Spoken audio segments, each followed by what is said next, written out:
اشرفی stories کے دوستو السلام علیکم ورحمۃ اللہ۔ جی تو میرے پیارے دوستو، آج کی ویڈیو میں ہم آپ کو بتائیں گے گورنر کے کوفہ ابن زیاد کی دردناک موت کیسے ہوئی تھی اور یہ ابن زیاد کون تھا۔ تو پیارے دوستو، اس ویڈیو کو مزید ڈسکس کرنے سے پہلے آپ لوگوں سے درخواست ہے کہ اگر آپ نے ابھی تک ہمارے چینل کو سبسکرائب نہیں کیا تو ہمارے چینل کو سبسکرائب کر دیں اور بیل آئیکن کو بھی پریس کر دیں تاکہ آپ کو اس طرح کی اسلامی اور معلوماتی ویڈیو بر وقت مل سکیں۔ تو پھر دوستو، یزید کے بعد دوسرا بڑا بخت جو کربلا کے واقعہ کا اہم کردار ہے، اس کا نام عبید اللہ بن زیاد تھا۔ یہ ایسا بدبخت تھا جس کی باپ یعنی زیاد کو لوگ ابن مرجانہ کہہ کر پکارتے تھے، کیونکہ زیاد کی والدہ نے زنا کیا تھا جس سے زیاد پیدا ہوا اور پھر زیاد نے عبید اللہ کو پیدا کیا۔ زیاد اموی حکومت میں اعلیٰ عہدیدار تھا، جس کی وجہ سے اس کا بیٹا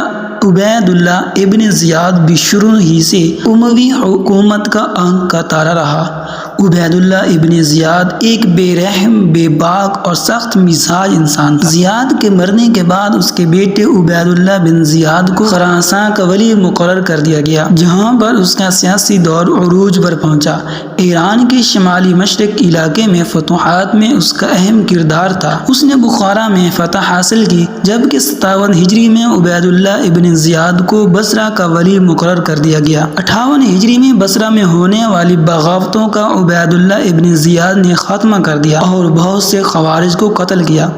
سن 7 ہجری میں جب حضرت مسلم بن عقیل رضی اللہ تعالی عنہ نواسۂ رسول صلی اللہ علیہ وآلہ وسلم کے حکم پر سفیر بن کر کوفہ گئے تو یزید نے عبید اللہ ابن زیاد کی بغاوتوں کو کچلنے کی مہارت دیکھ کر اسے بصرہ کے ساتھ ساتھ کوفہ کا ولی بھی مقرر کر دیا۔ 60 ہجری کے اختتام پر جب کوفہ والے نواسۂ رسول صلی اللہ علیہ وآلہ وسلم حضرت امام حسن کی آمد کے منتظر تھے، عبید اللہ ابن زیاد اپنا چہرہ چھپائے کوفہ میں داخل ہوا، جسے لوگوں نے سمجھا کہ امام عالی مقام آ گئے ہیں، لیکن یہ عبید اللہ ابن زیاد تھا جس کا پہلا ہدف حضرت مسلم بن عقیل تھے۔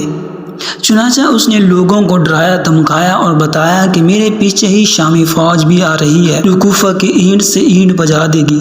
اس کی چال بازیاں اس کے کام آ گئیں اور بالآخر اس نے دھوکے سے حضرت مسلم بن عقیل کو بے دردی سے شہید کر دیا اور ان کا سر بطور تحفہ یزید کے پاس شام بھجوا دیا۔ کوفیوں پر ان کے نئے ولی عبید اللہ ابن زیاد کی دھاک بیٹھ گئی۔ اس کے بعد جب ابن زیاد کو پتہ چلا کہ نواسۂ رسول کوفہ کی جانب رواں داواں ہیں تو اس نے حر بن یزید کو سپاہی دے کر ان کا راستہ روکنے کے لیے بھیج دیا اور اس کو حکم دیا کہ ان کو کسی ایسی جگہ پڑاؤ ڈالنے پر مجبور کریں جہاں پانی قریب نہ ہو۔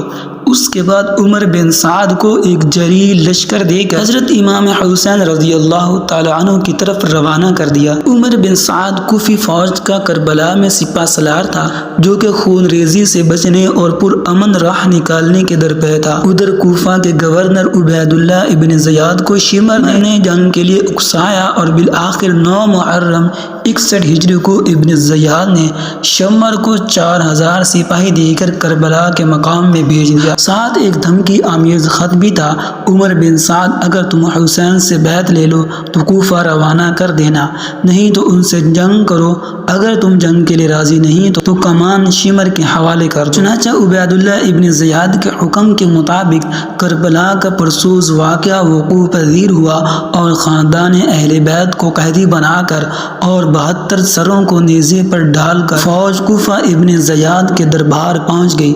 اہل بیت پیغمبر کو اسیری کی حالت میں کوفہ لانا ایسے واقعات سے ہے جسے تاریخ اور حدیث کی کتب میں ذکر کیا گیا ہے۔ ان واقعات میں سے عبید اللہ کی حضرت زینب سے گفتگو اور آپ کے دیے جانے والے جوابات بھی تاریخی اور دوسرے منابع بھی مذکور ہیں۔ حضرت زینب اور عبید اللہ کی باہمی گفتگو دربار میں موجود حاضرین پر نہایت اثر انداز ہوئی اور اس کے بعد دربار ابن زیاد میں ایک چیر دینے والا واقعہ رونما ہوا، جس میں بدبخت ابن زیاد نے نواسۂ رسول صلی اللہ علیہ وآلہ وسلم کے ہم شکل پیغمبر تھے، ان کے دانتوں پر چھڑی ماری۔ صحیح بخاری کی حدیث میں یہ واقعہ مذکور ہے کہ حضرت انس بن مالک رضی اللہ تعالی عنہ سے روایت ہے کہ میں دربار میں بیٹھا تھا کہ سیدنا حضرت امام حسین رضی اللہ تعالی عنہ کا سر مبارک ایک تھال میں رکھ کر کوفہ میں یزید کے گورنر عبید اللہ ابن زیاد کے پاس لایا گیا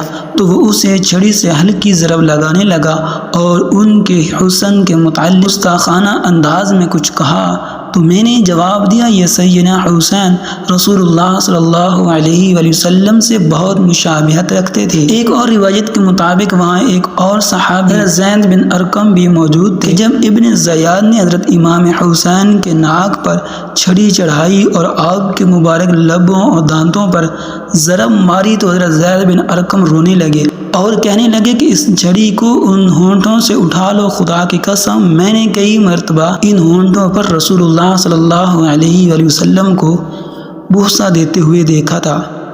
ابن زیاد سن کر زید بن ارقم پر چلایا اور کہنے لگا بوڑھے تمہاری عقل زائل ہے، نکل جاؤ دربار سے ورنہ میں تمہاری گردن اڑا دوں گا۔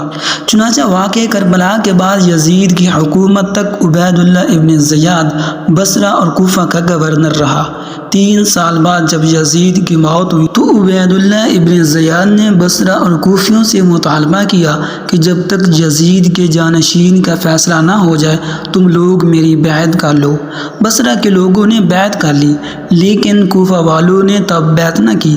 پھر ابن زیاد مروان کے لوگوں سے بیعت لینے کی غرض سے دمشق کی مہم پر روانہ ہوا۔ وہاں پر ابن زیاد نے مروانیوں کی سربراہی کرتے ہوئے ضحاک بن قیس کو شکست دی۔ چنانچہ مروان کی حکومت قائم ہوئی تو ابن زیاد دمشق میں ہی رہا۔ مروان کی حکومت میں ہی سلمان بن زرد خزاعی نے توابین قائم کیا جو کہ کوفہ کے توبہ کرنے والوں پر مشتمل تھے جو نواز رسول حضرت امام حسن کی شہادت کا بدلہ لینا چاہتے تھے۔ مروان نے ابن زیاد کو ہی توابین کے مقابلے کے لیے بھیجا۔ 65 قمری میں مروان کی موت واقع ہو گئی لیکن ابن زیاد نے پیش قدمی جاری رکھی اور عین الوردہ کے مقام پر توابین کو شکست دے دی۔ اس کے بعد ابن زیاد جزیرہ کے شہروں کو تحت فرمان لانے میں مشغول ہو گیا۔ پھر اس نے مختار عاملین کے تابع موصل پر حملہ کیا اور کی طرفدار تکرید میں عقد نشینی اختیار کی اور مختار بن ثقفی کو اس حملے سے آگاہ کیا۔ مختار نے اپنے سپاہ بھیجی جس نے ابن زیاد کی بھیجی ہوئی فوج کو شکست سے دوچار کیا۔ مختار ثقفی وہ شخص تھے کہ جنہوں نے قسم کھائی تھی کہ جب تک واقع کربلا میں ملوث سب گناہ گاروں کو موت کے گھاٹ نہ اتار دوں گا تب تک چین سے نہ بیٹھوں گا۔ چنانچہ مختار ثقفی نے لشکر کی کامیابی کے بعد ابن زیاد نے بدلہ لینے کے لیے ان پر حملہ کیا جبکہ اس بار مختار ثقفی نے ابن زیاد کے مقابلے کے لیے ابراہیم بن مالک اشترا کو بھیجا۔ چنانچہ دریائے خازر کے ساحل کے نزدیک موصل سے 5 فرس کے فاصلے پر عراقیوں اور شامیوں کی بہت بڑی جنگ ہوئی جس میں محرم 67 ہجری کو ابن زیاد نے شکست کھائی جہاں پر ابن زیاد کا قتل ہوا۔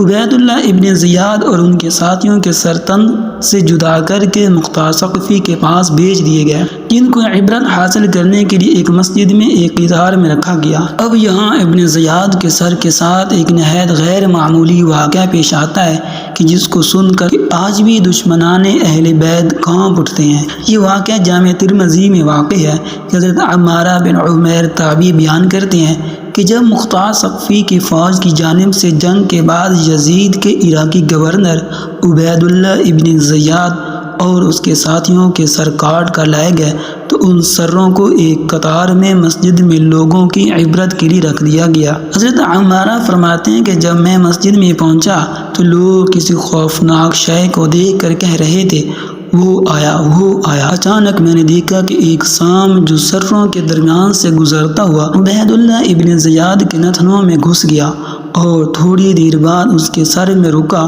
پھر منہ سے نکل کر غائب ہو گیا۔ کچھ دیر بعد دوبارہ شور شرابہ برپا ہوا۔ حضرت عمارہ تابعی فرماتے ہیں کہ اس طرح اس سانپ نے 2 یا 3 بار یہ عمل دہرایا۔ تو پھر دوستو یہ واقعہ جو کہ ہم نے آپ کو بتایا ایک دردناک موت جو کہ اہل بیت کے دشمنوں کی موت تھی اور عبیداللہ ابن زیاد کے متعلق ہم نے آپ کو کچھ واقعات بتائے کہ وہ کون تھا اور وہ کیسے حکومت کا ایک اعلیٰ عہدیدار بنا۔ تو پھر دوستو امید ہے کہ یہ مختصر سی ویڈیو آپ کو پسند آئی ہوگی۔ اگر پسند آئے تو لائک کر دیں اور ایک اچھا سا کمنٹ کر دیں، اور اگر آپ نے ابھی تک ہمارے چینل کو سبسکرائب نہیں کیا تو ہمارے چینل کو سبسکرائب کر دیں اور بیل آئیکن کو بھی پریس کر دیں تاکہ آپ کو اس طرح کی اسلامی اور معلوماتی ویڈیو بر وقت مل سکیں۔